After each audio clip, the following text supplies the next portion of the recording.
네, 여러분 반갑습니다. 이제 금년이 내일이면 끝나는데요. 굉장히 빨리 지나간 것 같습니다. 금년이 이 갑오년이었죠. 갑오년은 굉장히 격동이 많은 해입니다. 이 갑오년이 이게 말이죠. 말이 자꾸 뛰어. 조금만 건들면 계속 뛰어요. 그래서 금년도 우리나라를 돌아보면 굉장히 격동이 많았던 그 한 해가 아니었는가. 애터미는 역시 이 금년이 청마의 해였는데 말처럼 천마처럼 날개를 달고 하늘로 비상을 했습니다. 내년은 이제 말처럼 뛰는 해가 아니고 내년은 을미년이 되죠. 갑오니까 내년은 을미년이 될 겁니다. 이게 염소토로 양의 해죠.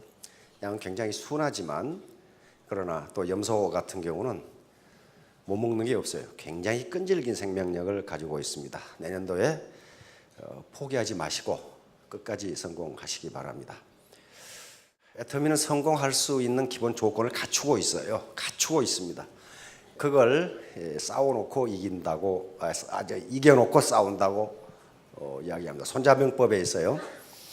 승병, 선승, 이후 구전 이렇게 됐어요. 이기는 군대는 이겨놓고 싸운다. 그럼 패병, 선전, 이후 구승. 그래서 먼저 싸우고 나중에 이기기를 기다린다. 그러니까 비즈니스도 마찬가지. 이겨놓고 싸우지 않으면요, 이길 확률이 거의 없어요. 그러니까 성공할 조건이 있는데 그래도 성공하기 힘든데 성공할까 말까 조건이 있나 없나 이 비즈니스는 성공하기 굉장히 힘듭니다. 그럼 왜 애터미가 성공의 기본 조건을 갖추고 있다고 얘기하느냐 하면은 요거예요. 요거 다른 거 아무것도 없고요. 요거예요. 이쪽을 가격이라고 치고 가격 P라고 하겠습니다. 이쪽을 품질이라고 치면요. 품질, 여기를 Q라고 하겠습니다. 지금요, 일반적으로 품질이 굉장히 좋은 것은요, 가격이 이렇게 높아요. A점이라 그러면, 다시 말하면, 삼성 갤럭시, 휴대폰 갤럭시, 여기란 말이에요. 굉장히 세계 최고의 품질이에요. 그런데 가격이 이렇게 높으니까 살 수밖에 없어요. 그런데, 교수들한테 들으니까 지금 현재 휴대폰의 기술 수준이 포화 상태랍니다. 더 이상 좋아지지 않아요. 이제 포화 상태인데 휴대폰의 애플리케이션을 할 수 있는 여러 가지 아주 기술 여기 내장되어 있는 이 펑션 기능이 굉장히 많은데 아무리 잘 쓰는 사람도 여기 내장된 펑션의 기능의 10%를 쓰지 못한다 이거야. 나머지는 다 거예요. 저 같은 경우도 몇 개 안 써요. 전화할 때, 문자 보낼 때, 무슨 메모할 때, 사전 찾아볼 때, 뉴스 볼 때, 몇 개 안 써요. 그런데 나머지 이게 기능이 다 들어가 있어요. 그러니까 가격이 점점 높아져. 근데 중국에 샤오미 있었는데 샤오미란 놈이 퀄리티는 약간 낮지만 이렇게 팔아보니까 어때요? 이 퀄리티가 별 중요하지 않아, 보통 사람한테는. 그러니까 이렇게 낮은, 이렇게 퀄리티가 약간 차이나는 걸 이렇게 팔아버리니까 이게 어때요? 죽죠? 그러니까 영업이익이 4분의 1로 떨어져 버려요. 지금 삼성 사장단들 지금 끝장 토론한다고 그러죠? 끝장 토론한다고 뉴스 보셨죠? 끝장 토론의 주제가 뭐예요? 생존이에요, 생존. 망하게 생겼다. 생존이에요, 생존. 거대기업 안 망합니까? 망합니다. 노키아 망해버리죠. 망해버려요. 그러니까 왜 그러느냐? 여기 경쟁력 가지고는 되지를 않아요. 저렇게 안 된다고요. 그러면 지금까지 다단계 사업이 왜 안 됐느냐? 퀄리티는 여기인데 가격을 여기서 팔았거든. 그러니까 돈 벌자고 한 거예요. 저건 재구매가 안 일어나요. 절대로 일어나지 않아요. 절대로 일어나지 않는다고. 그러니까 힘만 들고 망하는 거예요. 그래서 애터미의 전략은 뭐냐 하면은 이렇게 퀄리티가 높은 걸 이렇게 파는 거예요. 이렇게. 명품보다 더 퀄리티가 좋다. 이것은 단위당 퀄리티가 좋은 게 아니고 예를 들면 아이크림이다. 이건 명품은요. 면봉으로 찍어가지고 여기다 발라야 이렇게. 근데 사업자들한테 물어보니까 우리 애터미의 아이크림은 처발이라고 그러더라고. 처 발라야 된다고. 다시 말하면 도구수 측면에서 약품이든지 화장품이든지 일정한 도구수를 넘지 않으면 양을 넘지 않으면 효과가 없어요. 도구수 측면에서 이렇게 되는 거예요. 여기는 1g을 바른다면 10g을 발라버리기 때문에 이걸 이렇게 팔아야 된단 말이에요. 그러니까 재구매가 일어나는 거예요. 그래서 이게 성공할 수 있는 조건이에요. 퀄리티가 이 정도 나쁜데 여기서 판다. 그건 당연한 거고. 이건 길거리 화장품이 다 그래요. 퀄리티가 형편없어. 그러니까 가격이 낮아요. 그런데 퀄리티가 좋은 걸 싸게 파니까 이겨놓고 전쟁을 시작한다. 그러면 성공 조건은 누구에게 달려있어? 나한테 달려있는 게 나한테. 누구 탓할 것도 없어요. 나한테 달려있어요. 오늘 제가 말씀드리려고 하는 건 유비무환입니다. Better to be safe than sorry. sorry 하기 전에 안전하게 되라. 자, 오늘 처음 오신 분들이 계실 텐데요. 항상 세 가지 의문이 있습니다.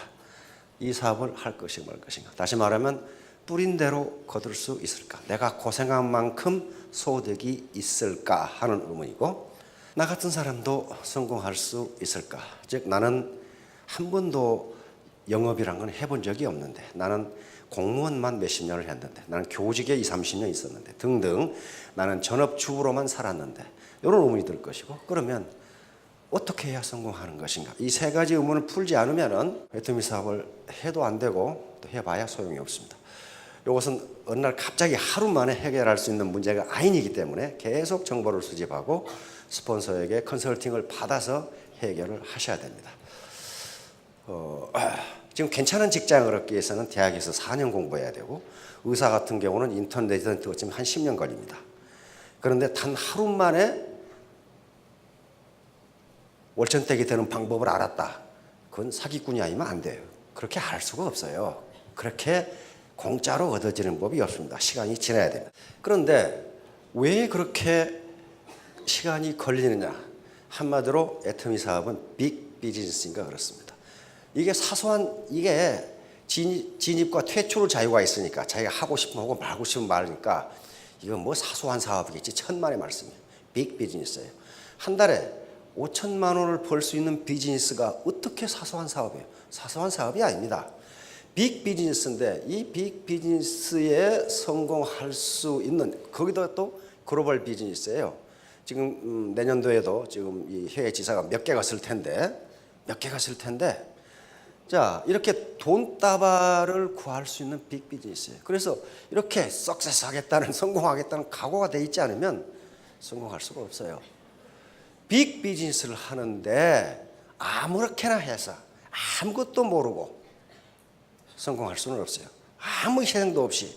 여기 희생이라는 것은 고생입니다. 땀 흘리는 것도 없이 성공한다? 그건 말이 되질 않아요. 성공하기 위해서는 애터미 사업뿐만 아니고 무슨 구멍가게를 하더라도, 로드샵을 하더라도 성공할 수 있는 조건은 세 가지입니다. 하나는 머리 공부이고, 가슴 공부, 마음 공부고, 몸 공부예요. 머리로는 이건 냉철한 이성, 쿨헤드라고 그래요. 냉철한 이성, 합리적인 판단, 올바른 의사결정, 이게 있어야 되고, 따뜻한 마음, warm heart가 있어야 돼요. 다시 말하면 나 혼자 잘 먹고 잘 살려고 상대방에게 피해를 주면서 내 이익만 보면 그만이고, 그렇게 해서는 안 된다. 오늘 콜마에서 나온 콜마 이 사보를 보니까 맨 마지막에 정약용 선생의 말씀이 새겨져 있어요. 콜마가 이런 방법으로 지금 비즈니스를 하기 때문에 성공하신 겁니다. 정약용 선생이 정조대왕이 돌아가신 다음에 수구파가 집권을 하며 쫓겨나죠. 유배를 간단 말이에요. 강진에 가면은 그 다산초당이 있죠. 그 정약용 선생이 귀양을 가서 사시는 곳이란 말이에요. 거기에 정약용 선생은 아들 교육을 또 굉장히 잘 시켰습니다. 아들에게 계속 편지를 보내면서 이렇게 살라고 계속 얘기를 했어요. 거기에 뭐가 있냐면은 비밀이라는 게 있어요. 인간이 세상을 살아가는데 네 가지 길이 있다. 네 가지 길이 있다.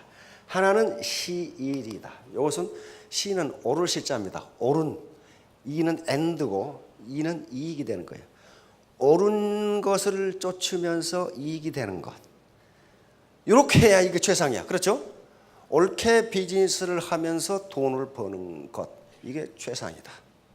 최상이다. 두 번째는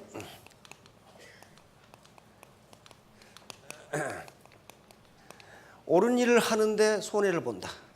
이럴 수도 있죠. 옳은 일을 하는데 손해도 본다. 지금 통상 우리 국민들이 이런 생각을 하고 있어요. 법대로 하면 손해본다. 그렇지가 않아요. 법대로 하면 이익 봅니다. 옳은 일을 하지 않아서 입는 손해는 엄청나요. 그러니까 옳은 일을 해서 입는 손해는 그 금방 만회가 돼요. 세 번째가 올바른 B는 wrong입니다. 올바르지 않은 일을 해서 이익을 얻을 수 있어요. 근데 이놈 이익이 오래 가지를 못해. 오래 가지를 못한다고요. 망해. 나중에 망해.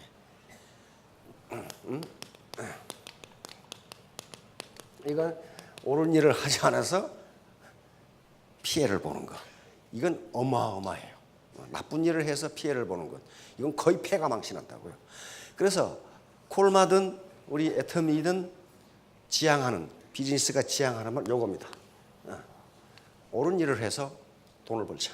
옳은 일을 해서 이익을 얻자. 나중에 편법으로 옳지 않은 일을 해서 돈을 벌자. 이거 돈 벌어요. 처음에 돈 벌어요. 나중에는 폐가 망신한. 자, 유비무환. 미리 대비하고 있으면 나중에 환란이 없다. 그 말이죠. 연세 드신 분들은 아마 귀에 못이 박히도록 이 말을 들으셨을 거예요. 1960년대, 70년대 박 대통령이 계속, 이거 박 대통령 휴호예요, 이거요. 총력안보 유비무환. 미리 대비하고 있으면 나중에 환란이 없다. 나중에 근심이 없다. 그 말이거든요. 여기에 교토 삼구르라는, 이건 사기에 나오는 얘기인데요. 꽤 많은 토끼는 굴을 몇 개 판다? 3개 판다. 여기 계신 분들 굴 몇 개 파셨어요? 그래도 지금 국민연금 드셨으니까 굴 1개 있죠? 근데 그게 얼마 안 된다고 하더라고요. 그렇죠? 얼마 안 돼요. 그리고 지금 구멍가게에 있으면 굴 2개네? 2개만 가지고는 맞아 죽는다. 그렇게. 요 사기에 왜 굴 3개가 필요한가가 아주 자세하게 설명되어 있어. 나중에 설명할 기회가 있을 겁니다. 다시 말하면 전업으로 하시지 않더라도 부업으로 굴 하나 더 파세요. 왜냐하면 투자금이 들어가지 않으니까. 내 몸뚱이 그리고 내 판단력, 내 가슴만 있으면 되니까 그래요. 여기에 매몰 비용이라고 그러는데요. 무슨 뭐 가게를 얻어야 된다거나 거기에 인테리어를 해야 된다거나 집기를 사야 된다거나 그렇다면 함부로 결정하면 안 돼요. 함부로 결정하면 안 된다고요. 미국에서도 이렇게 쓰고 있어요. Better safe than sorry. 나중에 유감이라고 말하기 전에 미리 준비하라. 그런 말, 미리 대비하라. 이것은 편안하게 살고 있을 때 다음에 위기가 닥친다는 것을 생각하라. 편안하게. 자, 이렇게 잘 나가니까 어떻게 해요? 흥청망청 했겠죠. 이게 꼬그라진다. 떨어진다. 이때 어떡할 거냐. 이때 어떡할 거냐. 이때 이렇게 있으면 안 돼요. 이것을 타조 신드롬이라 그래. 타조 증후군. 타조라는 놈은 사자라는 놈이 앞에서 나타나면, 하이에나가 나타나면 대가리를 머릿속에 쳐박고 나 없다 그런다고. 안 보이니까 나 없다. 이게 타조 증후군이에요. 다시 말하면 이미 위기가 닥치고 있는데 위기를 일부러 외면하는 거예요. 무슨 위기는 위기. 이런 식으로. 다시 말하면 도미노가 무너지면 무너지지 않도록 액션을 취해야지. 액션을 취해야 되는 거지. 그걸 외면한다고 위기가 없어지는 것은 아니다. 즉 리스크 매니지먼트, 위험 관리는 위험하지 않을 때 해야 돼. 바로 현대인에게 있어서 유비무환과 거한 사이는 더 절실합니다. 이건 고전에 나오는 얘기인데 왜냐하면 현대 학자들이 공통적으로 현대 사회의 특징이 무엇인가 어떤 사람은 3개, 어떤 사람은 5개, 어떤 사람은 6개 얘기하는데 공통적으로 첫 번째 꼽는 것은 체인지, 변화입니다. 변화. 현대 사회는 변화의 속도가 너무 빠르기 때문에 항상 지속적으로 패러다임 시프팅을 하지 않으면 즉 세상을 보는 눈을 바꾸지 않으면 그 사람은 낙오된다고 하는 것이 이거예요. 변화예요. 그러니까 여기서 이렇게 주저앉아 있어가지고는 안 돼요. 뛰어넘어서 넘어가야 된단 말이에요. 이 물이 흐려서 더 이상 필요 없으면 목숨을 걸고 뛰어 들어가야 돼요. 이렇게. 내가 지금 현재 자영업을 하고 있는데 이게 안 되겠다. 빨리 판단하셔야 돼요. 경기도에서 발표한 거 보니까 경기도 평균 자영업의 80%가 4년 이내에 망합니다. 그럼 20%는 성공했냐? 그게 아니고 15%는 현상 유지. 지금 돈을 벌지도 못하고 폐업도 못하고 5%만 성공해. 그러니까 100명 중에 5명, 자영업체 100개 중에 5곳만 성공한다. 그건 자영업 한다고 해서 다 망하는 건 아니에요. 5%는 돈을 벌어요. 거기에 들어가시려면 지금 무슨 케이블 방송국에서 서민 갑부 하죠. 남다른 노력이 없이는 성공하기 힘들어요. 그런데 그건 평균이고 음식점은 90%가 망합니다. 그러니까 음식점 10개가 새로 생기면 그중에 9개가 망한다는 말이에요. 9개가 망해요. 거의 6개월 이내에 망해요. 그러니까 그러면 다 망하느냐? 아니에요. 한 군데는 성공해요. 한 군데는 성공한다고. 그럴 자신이 없으신 분은 아예 처음에 시작하지 마시라. 그럼 어떻게 해야 되느냐? 그것도 역시 냉철한 이성으로 판단해 봐야 돼요. 이 자리가 과연 짜장면집을 할 곳이냐? 따뜻한 마음으로 내가 짜장면집을 뭐 때문에 하느냐? 어제 짜장면집 서민 갑부 나오더라고요. 저 창원에 있는, 보신 분 계실 거예요. 계속 망했어요. 망해가지고 맨 소주만 먹고 죽을라다가 마누라가 얘기 없고 음식 장사하는 걸 보고 내가 이래서는 안 되겠다 해가지고 짜장면집에서 지금 갑부가 됐어요. 서민 갑부라는 게 한 15억 된 거죠. 서민 갑부라고 그럽니다. 서민 갑부라고 그래요. 그런데 PD가 물어서 언제 돈이 벌립니까? 그러니까 이 짜장면집 사장님이 돈을 쫓을 때는 돈이 도망가더니 내가 일에 미치니까 돈이 따라옵디다. 그렇게 얘기해. 일에 미치니까 돈이 따라오. 다시 말하면 야, 그 집에 짜장면 먹으려면요 배가 어지간해서는 안 되겠더라고. 얼마나 많이 주는지. 거기다가 별미야 아주. 그러니까 사람이 막 바글바글해. 그런데 밤낮 없이 짜장면 이 맛을 어떻게 하면 좋은가 연구를 하는 거예요. 연구를 하는 거예요. 그러니까 그 감명을 받아. 아, 맞네. 돈을 쫓을 때는 돈이 도망가더니 일에 미치니까 돈이 따라옵디다. 그런 얘기를 짜장면집 사장이 하시더라고. 그러니까 그럴 각오가 되으신 분은 자영업을 하셔도 돼요. 그러나 10명 중 9명은 망한다는 사실을 그중에 내가 들지 않기를 바라야 됩니다. 그럼 왜 우리가 아까 교토 3굴, 굴을 몇 개 더 파야 되느냐? 우리 사회가 움직이고 있는 방향을요 좀 아셔야 되거든요. 이게 국가별 장수 리스크예요. 장수 리스크. 오래 살면 얼마나 위험한가 그 말이에요. 대한민국이 세계 최고 0.87. 일본이나 미국 선진국 어때요? 겨우 0.. 요 말은 무슨 말이냐면요. 요게 내가 은퇴하고 나서 10년 살이라고 생각하고 돈을 모았더니 18.7년을 살더라 그 말이에요. 계속 우리 평균 수명이 늘어나니까. 그러니까 20년 살이라고 생각한 분은 36년 살더라 그런 말이에요 지금. 그러니 지금 현재 계산 가지고는 맞지 않다. 이게 장수 리스크예요. 그런데 지금 우리는 고령화 사회입니다. 에이징 소사이어티예요. 65세 이상 인구가 14% 미만인 경우를 고령화 사회라고 그러는데, 고령 사회는 65세 이상이 14% 이상 20% 미만인 경우. 2018년 몇 년 안 남았죠. 이때 이렇게 됩니다. 다시 말하면 2020년이 되면은 근로세대 4명이 노인 하나 부양해야 된다. 2050년이 되면은 여기 20살, 20대, 30대는 이때 될 거예요. 근로세대 1명이 노인 1사람 부양해야 된다. 이거 어떻게 되겠어요? 허리 부러지는 거예요.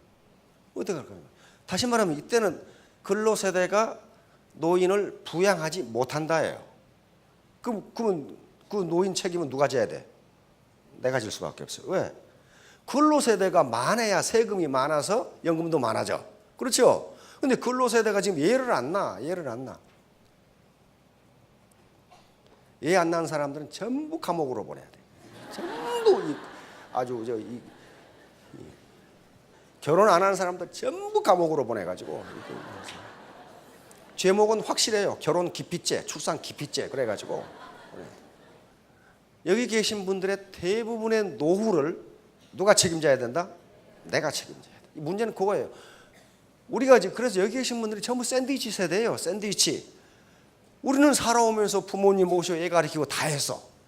근데 내가 이제 자식들 봉양을 받아야 할 나이가 되니까 안 돼. 왜? 자식들이 불효해서 그런 것이 아니고 지금 앞가림도 못해. 지금 앞가림도 못하니까 안 된단 말이야. 물리적으로. 이게 지금 문제야. 노년 빈곤의 함정이. 지금 이 때문에 이게 지금 사회 문제가 돼가지고 계속 정부에서 이걸 어떻게 하는데 방법이 없어요. 현재 OECD 국가에서 한국이 노년 빈곤이 최고예요. 45.1%. 이게 지금 문제로 올라가고 있어요. 65세 이상 노인 둘 중에 하나는 가난병이다. 그 말이 빈곤이다.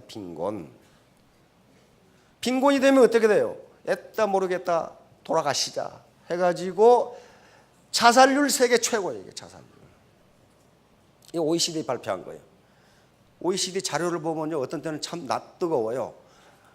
이걸 막대 그래프로 그려놓고 왼쪽은 자살률이 낮은 국가, 오른쪽은 뭐라 그랬냐면 한국은 이쪽으로 읽을 것 그래놨어요. 스케일이 달라. 스케일이 이게 한쪽으로 표시할 수가 없어. 워낙 많이 돌아가셔가지고. 그런데 파란색 이것은 나이가 들수록 더 자살하는 거예요. 이건 국가가 나빠서 그런지 그렇지 않아요. 돈이 없는 데를 가면. 재정학자한테 물어봤어요. 우리나라 재정 어떠냐 그러니까 우리나라 재정이라는 게 키 큰 놈 짧은 입을 덮고 자는 거 똑같다 이거야. 가슴을 덮으면 다리가 나오고 다리 덮으면 가슴이 나오고 다 덮을 수가 없다 이거야. 이걸 누가 해주기 싫어서 안 해주냐 이거지. 그러니까 결국은 국가 탓하고 있을 시간이 없어요. 내 문제는 내가 해결하겠다는 각오를 해야 됩니다. 문제는 이제 앞으로 어떻게 될 거냐, 노동시장이 어떻게 될 거냐. 정리해고가 쉬워질 겁니다. 노동시장 유연성이라는 게 말은 아주 유연하죠. 그러나 쫓아내고 싶을 때 언제나 쫓아낸다 그런 말이야. 지금 여긴 지금 청년 실업자 50만 뭐 이렇게 했는데 그건 옛날 얘기고 300만이라고 나오죠. 지금 젊은이들이 이렇다면 우리 노후 세대에서 젊은이들 봉양을 받을 수 있겠느냐는 거예요.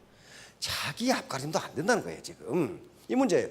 그 젊은 사람들이 나빠서 그런 게 아니고 불효를 해서 그런 게 아니고 힘이 없다. 이게 힘이. 사회 구조는 이렇게 됩니다. 이건 지금 이렇게 가고 있어요. 매년 통계가 지금 점점 이렇게 돼가고 있어. 빈익빈 부익부. 부자는 이렇게 되는데 가난은. 이 책에 있죠. 21세기 자본이라는 책에 자본이 돈을 버는 속도가 노동이 돈을 버는 속도가 빠르기 때문에 부자는 점점 부자가 되고 가난뱅이는 점점 가난해질 거다. 이 책의 결론이에요. 이게 지금 전 세계를 강타하고 있는 거예요. 지금. 우리나라도 왔어 이 사람. 초청을 해가지고 와서 신라호텔에서 강연을 했죠. 이 사람은 이론적으로 그렇게 한 것이 아니라 300년, 200년의 데이터, 선진국의 데이터를 싹 분석해 보니까 부자는 점점 부자가 됐더라는 거예요. 가난뱅이는 점점 가난해졌더라는 거예요. 그러니까 이게 뭐예요? 내 대해서 가난을 끊지 않으면 어떻게 된다? 올려준다. 자, 그런데 더욱 지금 문제가 되는 것은 요거예요. 빈곤 탈출률이에요. 우리 보건사회연구원에서 계속 이걸 지금 추적해서 발표를 해요. 다시 말하면 2006년까지는 가난하게 태어난 사람 중에 평생에 빈곤을 탈출한 사람이 31.1%였다. 다시 말하면 가난하게 태어나서 가난한 10명 중에 7명은 평생 가난뱅이로 살고 그중에 3명이 가난해서 벗어나더라는 거예요. 근데 어때요? 2012년에 어떻게 됐어요? 올라갔어요? 떨어졌어요. 점점 가난해서 탈출하기가 힘들다는 거예요. 이게 지금 사회 구조가 이렇게 돼가고 있어요. 이렇게 돼가고 있다고. 이걸 누구 탓할 수 없어요. 제가 여기서 강의하는 것은 옳다 그러다가 아닙니다. 같이 중립적인 거예요. 같이 판단이 개입된 게 아니고 현상이 이렇다는 거지. 이렇게 하니까 나쁘다 그게 아니에요. 규범적인 것이 아니고 실증적인 거란 말이에요. 그러면 이제 가난해서 탈피하려면 어떻게 해야 되느냐 하는 거예요. 요거 회사 시스템이에요.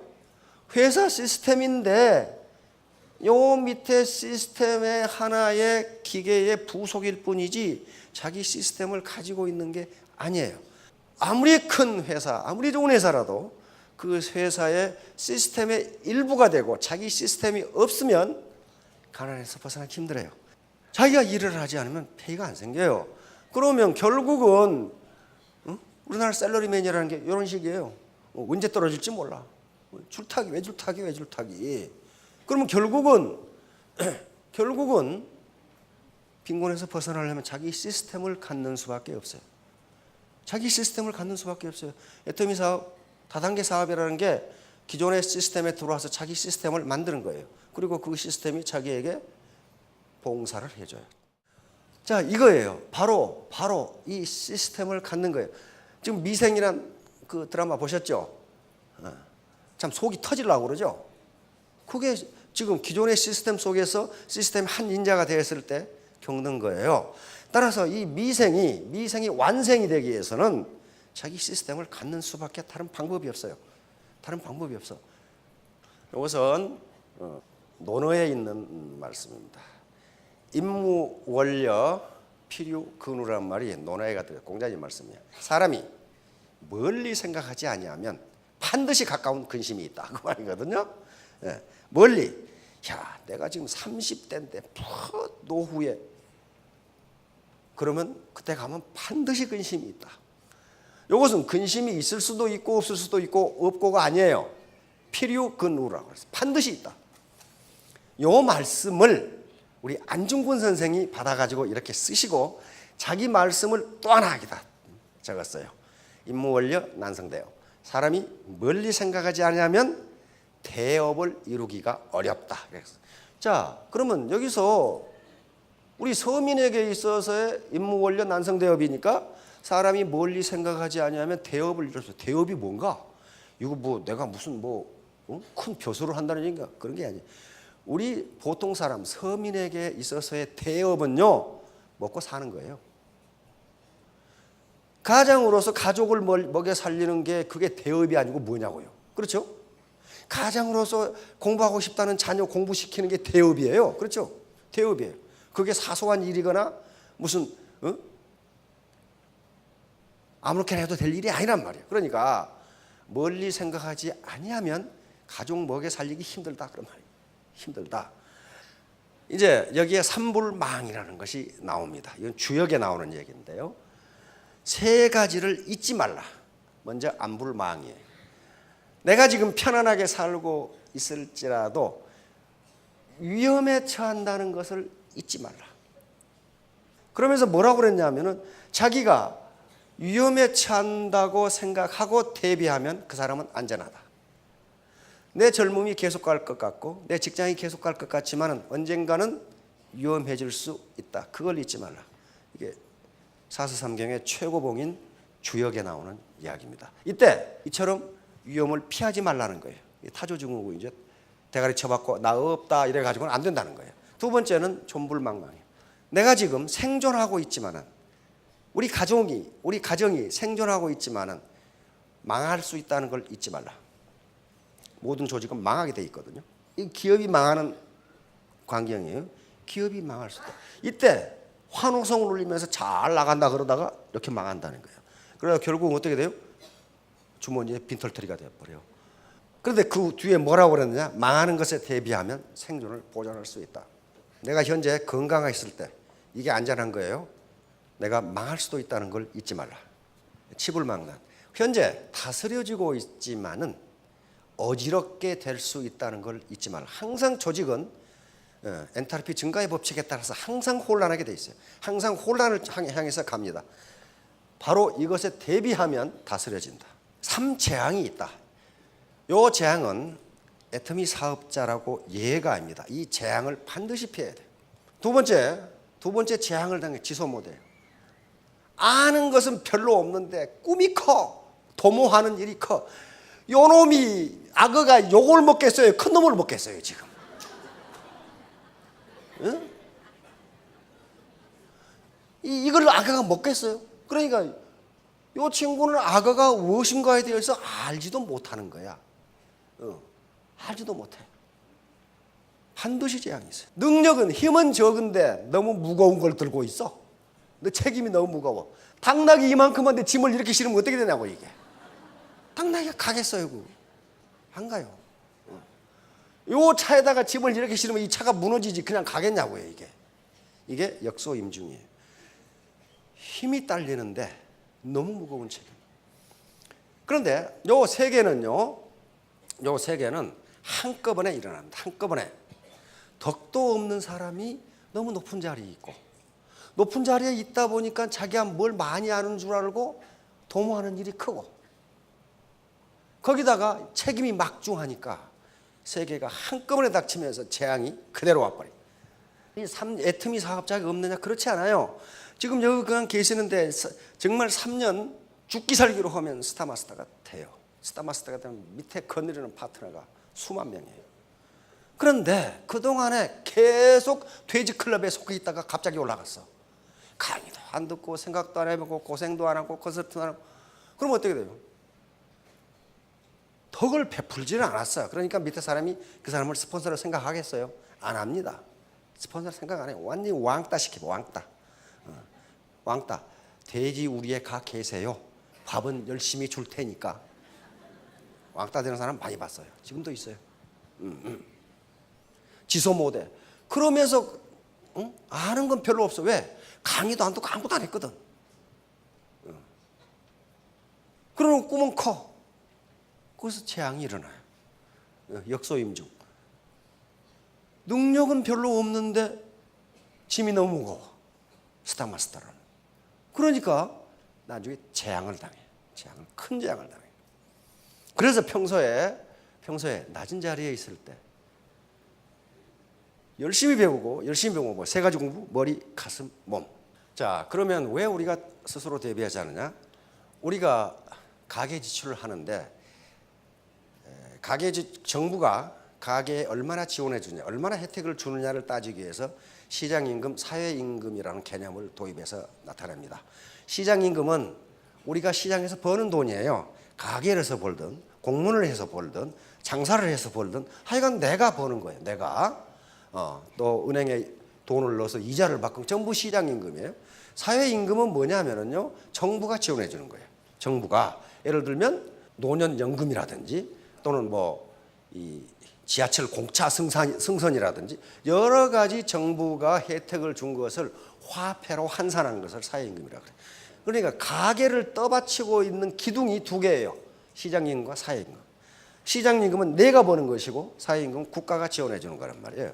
이게 각국의 시장임금과 사회임금의 비중입니다. 우리나라는 여기 있어요. 다시 말하면 OECD 국가 중 꼴찌에서 두 번째라 그런 말이에요. 내가 지금 한 달을 사는데 100만 원이 필요한데 국가가 지원해 주는 것은 12만 9천 원이니까 나머지 87만 1천 원 네가 벌어라 그런 말이에요 지금. 그러면 국가가 해주기 싫어서 안 해주는 게 아니에요. 돈이 없어요. 나머지 국가는 어떻게 돼요? 스웨덴 같은 국가는, 북구 국가 같은 거는요, 100만 원 필요하면 51만 원은 국가가 대줘요. 그러니까 최소한도 생활비, 생존할 수 있는 비율을 항상 국가가 대주니까 자기가 하고 싶은 자아실을 하며 살 수 있어요. 그런데 우리는 그렇게 되질 않아요. 100만 원이 한 달에 들어간다면 12만 9천 원은 국가가 지원해주고 나머지 87만 1천 원은 네가 벌어라. 국가는 못 해주겠다. 이걸 보면은 우리가 좀 꼴찌인데 국가가 해주기 싫어서 안 하는 게 아니고 그러려면 세금 더 걷어야 돼요. 그러니 세금 더 걷을 때까지 기다리려면 늙어 죽게 생겼고 내가 해결하는 수밖에 없다. 그러면 창조경제를 계속 외치는데 왜 창조경제가 일자리를 만들어요? 그렇게 외치지만 우리나라 창조경제 지수는 OECD 국가 중 거의 꼴찌 갖고 20등, 6점이 평균보다 적어요. 그러니까 창조경제를 해가지고 일자리가 생길 것이다. 유일하게 창조경제를 하는 곳이 애텀이에요. 콜마하고. 미래창조과학부에서 2014년 연말 결산하는데 대표로 불려간 분이 김치홍 대표라고요. 당신이 아니면 우리는 죽어. 왜? 창조경제 얘가 하나밖에 없어요. 김치홍 대표 하나밖에 없어. 그 정도예요 지금. 그러면 왜? 일자리를 만들잖아요. 일자리를 만들잖아요. 그래서 가서 대표로 대표 연설을 하고 무슨 심사위원 하고 갑자기 올라가가지고 그냥 난리를 쳐서 오락해 가지고 가가지고 이렇게 되니까 국가에서 일자리를 줄이라고 기대하지 마라. 자, 개천에서 용나기가 힘듭니다. 왜냐하면 개천에서 용날려면 창조 경제를 할 수 있어야 돼요. 그런데 아까 우리가 12.9%를 지원해주고 스웨덴 북구 국가는 거의 50%를 지원해주니까 북구 국가에서는 개천에서 용인을 할 수 있어요. 왜냐하면 자기가 창조적인 일을 해서 망하더라도 죽지는 않아. 국가에서 절반을 대주잖아요. 그런데 우리는 100만 원 필요한데 12만 9천 원만 들고 나머지 87만 천 원을 네가 벌어라는데 뭐 이러다 망해버리면 어떻게 돼요? 쪽박 차버리니까 도전적인 일을 할 수가 없어요. 그래서 개천에서 용나기가 매우 힘들어요. 개천이 무슨 뭐 오염돼서 그런 것이 아니고 지금 이게 힘들단 말이에요. 이렇게 되니까 사회 임금이 낮으니까, 다시 말하면 국가가 지원해주는 비율이 낮으니까 현재 우리나라 노동 시간이 이렇게 긴 건 우리 국민이 노동을 사랑해서가 아니고 이렇게 안 하면 죽으니까 그래요. 노후 자금까지 지금 마련해야 되거든. 그러니까 바로 노사 분규가 많은 것도 이것 때문에 그래요. 회사에 쫓겨나면 곧 죽음이에요. 왜? 사회임금이 없잖아요. 국가가 지원자는 없어요. 거의 없어. 그러니까 거기 붙어 있어야 돼. 그래서 여러 가지 문제가 발생합니다. 우리나라가 OECD 국가 중 사회 갈등이 두 번째입니다. 터키가 1등이고 우리나라가 2등이에요. 갈등이 가장 높아요. 그런데 터키가 1등인 것은 종교 문제 때문에 그렇습니다. 그 이슬람 세속파와 이 원리주의가 서로 충돌하면서 우리는 지금 문제가 심각합니다. 바로 노년 빈곤 문제가 이제 떠오릅니다. 얼마 전에 발표했죠. 우리나라 실질 은퇴 연령 71.1세, 71.1세까지 노동시장에서 일하지 않으면 살 수 없다. 이렇게 된 거예요. 왜? 사회임금이 적으니까, 국가에 지원하는 게 없으니까. 그러면 지금부터 임무 원료라고 그랬죠. 난성대요. 지금부터 멀리 생각하지 않으면 이 시기가 닥치는 거 앞으로 더 심각해질 거예요. 국민 행복지수 41위로 우리나라가 나왔습니다. 소득 순위는 15등인데 행복한 것은 41위. 왜? 계속 시달리거든. 언제 쫓겨날지 모르니까. 우리나라 가버넌스, 이건 공공행정입니다. 행정 능력이 OECD 평균에 미치지 못하기 때문에 공공행정으로 내가 노후에 가난을 면하리라고 생각하지 말라는 거예요. 우리나라 부패 어디 있어요? 여기 있죠. 상위권에 찾아봐야 돼. 얼마나 부패했는가 하는 것은. 선진국이라고 하는 나라는 전부 깨끗한 나라들이에요. 부패하지 않았어요. 다시 말하면 부패하지 않아야 선진국이 되는데 부패가 점점 심해져요. 지난 5년 동안에 부패 지수가 37등에서 43등으로 떨어졌어요. 그러니까 점점 부패가 심해지고 이 가운데 우리가 깨끗하게 일하면 인정을 받을 수가 있어요. 바로 애터미 사업은 하나의 대안이 될 수 있습니다. 결론입니다. 수주대토. 수주대토는 한비자에 나온 책인데 농부가 밭갈이를 하고 있는데 토끼가 달려와서 밭 가운데 나무턱에다 대가리를 맞고 죽었어. 그러니까 농부가 밭갈이를 때려치우고 나무 옆에서 또 와서 부딪히라고 기다리고 있는 거예요 지금. 다시 말하면 왕년 찾다가 이렇게 된다 이거예요. 이렇게 미련한 짓을 하지 말라고 시간을 흘러가는데 여시고죠. 이것은 때에 맞추어서 우리 함께 전진하자 그런 말이에요. 때에 맞추어서 시간에 맞추어서 시간의 흐름에 맞춰서 우리 함께 전진하자. 재심합력입니다. 모래와 자갈 각각 굉장히 튼튼합니다. 마찬가지 철근 굉장히 단단합니다. 그러나 이런 것들이 각자 놀아가지고는 건물을 만들 수 없어요. 여기에 시멘트와 물이라고 하는 부드러운 것이 합해져서 아주 이 튼튼한 철근 콘크리트 건물이 생기듯이 우리 여기 오준 사장님들이 각각이 전부 능력이 있고 모래나 자갈처럼 단단하십니다. 그러나 그것만 가지고는 돈 벌 수 없어요. 하나로 뭉쳐서 재심합력, 모든 사람이 같은 마음으로 힘을 합한다 그 말이니까 이렇게 애터미가 성공하는 건 이것 때문에 그래요. 이게 힘없는 자들이 살아남는 방법이에요. 작은 물고기들이 살아남기 위해서 큰 놈이 공격하려고 그러면 한 대 뭉쳐가지고 덩치가 크게 보여서 공격하지 못하도록 하는 방법입니다. 우리가 사는 방법은 내가 똑똑하다고 고개 쳐들고 있으면 죽어요. 바로 재심합력은 기하급수 원리를 작동하는데 바로 요 문제 때문에 돈을 버는 게요. 요 문제 때문에 하루에 1원씩 해서 배가로 늘리면 한 달이면 어떻게 돼요? 10억이 넘어요. 이것 때문에 여기 나와 있는 리더들이 돈을 버는 거예요. 단계가 계속 늘어나면서 기하급수로 늘어버리기 때문에 그래요. 바로 여기 계시는 분들의 능력이 아무리 크더라도 능력은 1%밖에 되지 않습니다. 나머지는 재심합력이에요. 내 태도, 마음가짐. 이것이 되면은 이게 신사숙녀가 됩니다. 신사숙녀가 돼서 결국 신사숙녀가 된다는 것은 능력과 인품이 있다는 걸 의미하고 그렇게 되면 매력적인 사람이 돼요. 여기 보시니까 정말 매력적인 분들인데 매력적인 분들은 반드시 성공합니다. 자, 3년 후, 4년 후, 5년 후에 모두 스타마스터, 로얄마스터가 되시기 바랍니다. 예, 감사합니다.